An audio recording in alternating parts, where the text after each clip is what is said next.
Muy buenos días, bienvenido a este su segmento Voces Nuevas, como cada viernes en este matutino 1+1. En el día de hoy queremos hacer una reflexión con relación a los altos niveles de corrupción, de impunidad, de complicidades en el Estado Dominicano y los niveles de descomposición de la sociedad dominicana.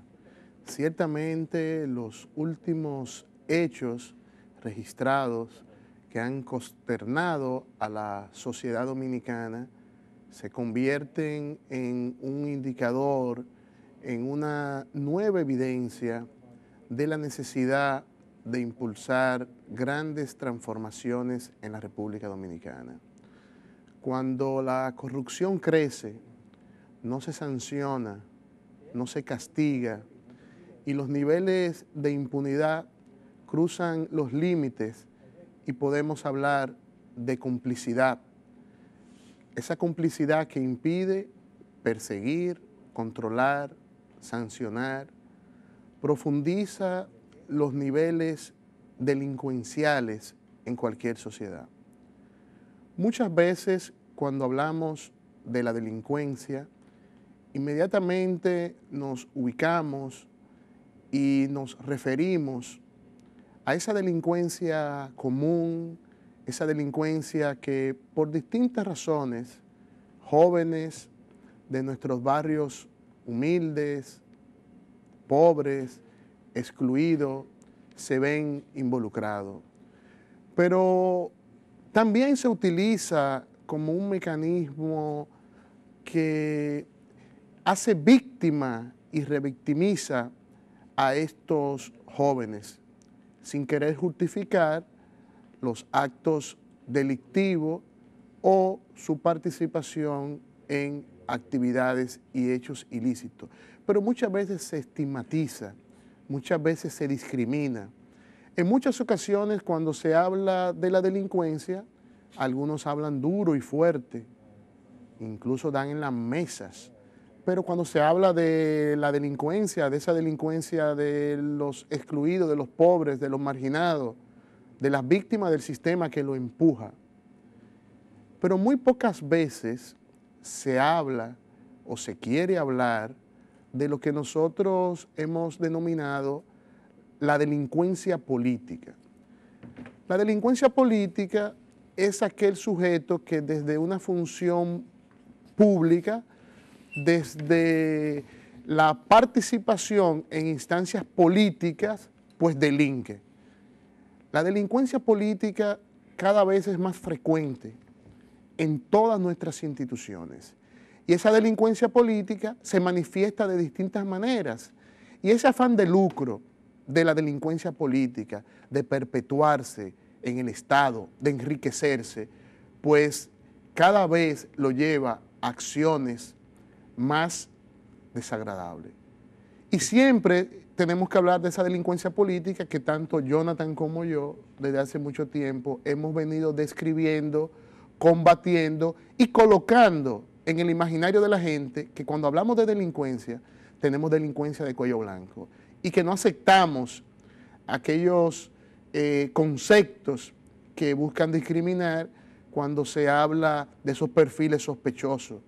Preferimos hablar de las fortunas sospechosas en la República Dominicana que esa delincuencia política ha logrado amasar históricamente. En República Dominicana podemos ser ingenuos y usar otras etiquetas, pero lo que está pasando es que en la competencia por el poder, que es la política, en la competencia por la gestión de la sociedad, de las normativas de la sociedad, por la direccionalidad de la sociedad, todo político, todo actor político tiene que accionar en un marco de normativas que puede proponer modificarla, pero para la modificación necesita las mayorías, participar en el sistema democrático. Pero lo que estamos viendo en República Dominicana desde hace varios años, y aquí en Voces Nuevas hemos sido insistentes en eso, es que hay delincuentes, personas que conscientemente se dedican a delinquir, a violar las normativas, los principios básicos, los valores comunes de la sociedad, desde la política y se ponen la ropa de la política para cometer sus prácticas de hurto de los recursos, no ya de un particular, como lo hace un ratero o una persona que roba, atraca a alguien, le robó la cartera, no, sino que es un robo mayor, de mayor amplitud, de mayor alcance y que hace más daño. ¿Por qué? Porque es un robo social, es decir, le roba a toda la sociedad y entonces además de privar a la sociedad de bienes materiales concretos, también ocupa los espacios que deben servir para resolver y gestionar los problemas y la vida en común. Entonces, la delincuencia política en República Dominicana es el principal problema que tiene el país, porque tenemos a delincuentes con ropa de políticos en el poder, tomando los bienes comunes y entorpeciendo, ocupando los puestos, los espacios que deben servir para gestionar el bien común. Entonces, el daño es doble. El daño se da con el hurto, con el robo, pero también se da cuando no tenemos realmente a personas pensando, trabajando, elucubrando, mirando, observando desde los puestos de poder cómo van a resolver los problemas del país. La gente los vota, vamos a elecciones, tienen sus delegados, la gente los vota y la gente cree que van a gestionar el bien común, pero todo lo contrario, como son delincuentes, lo que se dedican desde el Estado es a hurtar y entonces rompen con la función que debe ser la prestación de los servicios públicos. Entonces es el peor problema que tenemos. Así es, y así como aumenta los altos niveles de corrupción en la República Dominicana, se convierte en un claro indicador de la penetración de la delincuencia política en todas las estructuras del Estado dominicano.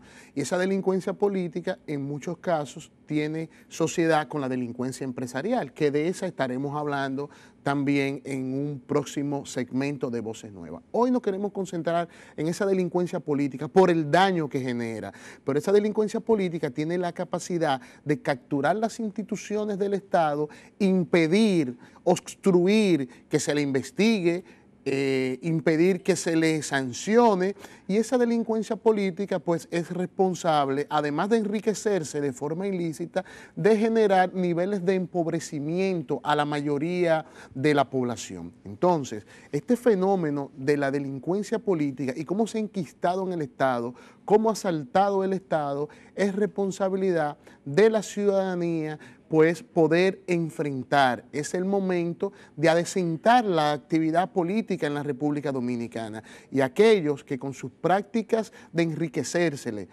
con sus prácticas delictivas, que ya no solamente utilizan las estructuras del Estado para esconder, para evitar la sanción y la persecución, sino que también avanzan en otra actividad delictiva y es a la presión, a la persecución y hasta la eliminación física de aquellas personas que denuncian o que tratan de evidenciar que la delincuencia política se ha apropiado de una institución del Estado Dominicano. Sí, esta es la única, una de las, bueno, quizá la modalidad de la delincuencia, del delito, del crimen, que tiene la facultad entonces de crear normativas, crear normas y un sistema de justicia, un sistema administrativo que valide el robo, el hurto y el daño que se le hace a la sociedad. Entonces, por eso repetimos, es la peor de las delincuencias que puede afectar a un colectivo. En República Dominicana venimos viendo hace ya varios años cómo esa delincuencia también ha diseñado y ejecutado un sistema de impunidad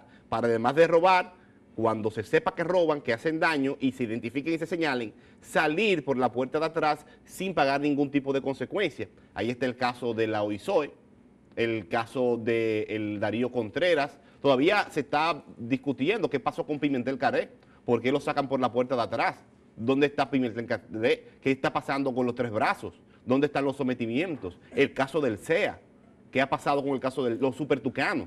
Entonces son casos multimillonarios de robo de los recursos públicos, de perversión de la administración pública que cuando se descubren se saca de la institución al miembro del sistema, pero ese miembro del sistema no va a los tribunales a pegar sanción. El caso más reciente es el caso de la ONSA, donde el titular está acusado no solamente del acto de corrupción en el que estuvo implicado, sino de prácticas de sicariato, que no es de ahora. Es decir, se había advertido con antelación, a algunos sectores de la sociedad habían advertido que desde la ONSA operaban actores relacionados con el sicariato, es decir, la muerte por encargo. Entonces estamos ya a un nivel, el nivel más alto de la delincuencia política. Teníamos el nivel de la apropiación de los recursos del Estado, la perversión de la función pública y de la gestión de los bienes comunes y de las políticas públicas, y ahora llegamos al nivel en República Dominicana de que la delincuencia política, a quienes le señalan, a quienes les adversan, también los están mandando a matar. Ciertamente, la delincuencia política tiene la capacidad de recrearse, de reproducirse, de crear nuevas modalidades, siempre en ese interés de apropiarse del erario, y apropiarse del erario evitando también que los mecanismos de control puedan hacer su trabajo, que no exista ningún tipo de persecución, ningún tipo de sanción. Esa delincuencia política tiene la capacidad también de enseñar, tiene la capacidad de generar un efecto de demostración al interior de sus propias estructuras partidarias, donde antes el líder a quien seguía era aquel con principios, con posiciones ideológicas, con firmeza de actuación, pero hoy día quien se sigue es a quien más ha logrado acumular, quien más se acredita en el mundo de la delincuencia política, y eso genera un efecto de demostración. Entonces, lo grave de esa delincuencia política que se apodera de las estructuras del Estado Dominicano es también que en sus estructuras partidarias se convierten en referentes, de cómo hacer política para enriquecerse, cómo hacer política para apropiarse de lo público, cómo hacer política para violar derechos y sobre todo cómo generar mecanismos que impidan ser descubierto, ser sancionado y cómo lograr también tener toda una estructura que garantice niveles de impunidad a través de los medios de comunicación. Lo que quiere decir que el nivel de sofisticación de esa delincuencia política en la República Dominicana va llegando a niveles donde los derechos, donde la garantía de aquellos que entendemos que tenemos que adecentar la actividad política en la República Dominicana, cada vez se pone más en riesgo, porque la delincuencia se apropia del Estado, se aferra a él, tiene interés de perpetuarse en él, porque ese modo operandi que le garantiza ese Estado no lo quieren perder. Pues miren, para que ustedes lo tengan pendiente, vamos a poner dos ejemplos bien concretos y sencillos.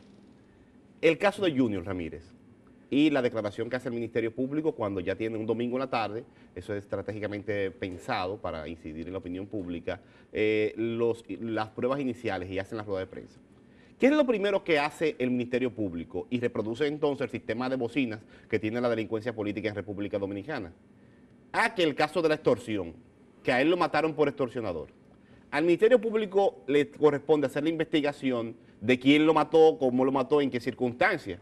El por qué lo mató, el que lo mató puede tener 1000 razones, pero el Ministerio Público comienza lanzando que el hombre era un extorsionador, que lo pudo ser. Hay muchas probabilidades, pero ¿qué pasa? Comienzan a colocar en la agenda pública el tema de si era bueno o malo, si se merecía o no la muerte. Entonces, por ahí comienza el foco de la atención y pone la delincuencia política a un país, en vez de hablar de quien lo mató, del responsable, de quien se está investigando, hablar del que está muerto. Fíjense cómo es que se hace la incidencia desde la delincuencia política. Entonces, esa es la reproducción que se le está dando y así opera también desde los medios de comunicación y por eso debemos estar advertidos. El tema, por ejemplo, de los mecanismos de control del Estado. Fíjense que ahora el presidente de la República, por ejemplo, tiene ministerios para que se apliquen las políticas públicas, pero tiene 13.000 empleados, solo el presidente para hacer lo que él quiera, que no caben en el Palacio, ni ninguna entidad, oficina aquí gubernamental. ¿Para qué? Para tener un control clientelar de esos 13.000 empleados de la presidencia. Entonces, todas estas son acciones. ¿Y qué pasa? Cuando el presidente tiene esos 13.000 empleados y el Ministerio Público quiere investigar el caso de Brecht, dice la Cámara de Cuentas, que es el mecanismo de control, que no tiene dinero para hacer auditoría. Entonces, hay un derroche por todas partes de dinero, pero el mecanismo de fiscalización de lo que está pasando en la administración pública no tiene fondos para ver si hay o no corrupción. Ni fondos, ni voluntad, ni independencia, porque se ha configurado una estructura institucional para que no controle, para que no investigue y para que no sancione la corrupción. Esa es la realidad. Con relación al hecho más reciente, que bien señalaba Jonathan, de Junior Ramírez, se debe investigar el caso de corrupción en la ONSA y se tiene que investigar el asesinato de este abogado. Lo demás es parte de la investigación, pero la esencia es ese acto de corrupción que condujo a un asesinato. Y en la República Dominicana estamos llegando a niveles preocupantes cuando la delincuencia política empieza a operar con hechos de sangre. Bueno, para nosotros ha sido un placer tocar este tema que lo venimos de manera ya con particularidades señalando, pero ya con este caso de Junior Ramírez se ha evidenciado el tope que ha alcanzado la delincuencia política en República Dominicana y entendemos que la ciudadanía debe ser consciente, observar lo que está pasando para buscar mecanismos comunes de superar este régimen de delincuencia que está instalado en el Estado Dominicano. Agradecemos la sintonía y en la próxima semana estamos de nuevo acá en Voces Nuevas compartiendo un tema de interés nacional. Hasta entonces.